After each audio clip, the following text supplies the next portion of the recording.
ఇక్కడ 38వ వచనంలో చూసినట్లయితే యేసు ప్రభువు ఏ విధంగా పరిచర్య సువార్త ఆనాడు చేశారో ఈ వాక్యం మనకు చెప్తుంది 35వ వచనం. And that verse says that his ministry had 3 parts. అక్కడ ఈ పరిచర్య 3 భాగాలుగా జరిగినట్లుగా మనకు కనబడుతుంది. It said that he was teaching in the synagogues. ఆయన సమాజ మందిరంలో బోధించారు అప్పుడు. And it is certainly important for us to hear the teaching of Jesus.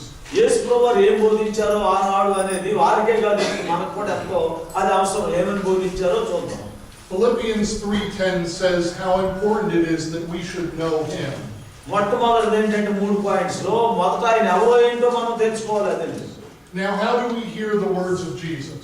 మరి అప్పుడు యేసు ప్రభువు ఏం చెప్పారు, ఏం పలికారు, ఏం మాట అన్నారు అప్పట్లో అనేది ఇక్కడ రాయబడి ఉంది. ఆ రెండోది ఆ మాటకు విలువ ఇవ్వాలి, మనం సమయం ఇవ్వాలి. We hear him by reading his word. అక్కడ ఇక్కడ మనం చదువుతున్నాం కదా యేసు ప్రభువు చెప్పిన మాటలు. And anyone at any time can open the Bible and read his word. ఎవరైనా ఎప్పుడైనా ఈ పరిశుద్ధ గ్రంథాన్ని తెరిచి ఈ సువార్త లేక మత్తయి సువార్త 9వ అధ్యాయం చదువుకోవచ్చు. We learn to know him by gathering together like this to be taught. మనం ఈ విధంగా సమాజంగా కూడుకుని మాట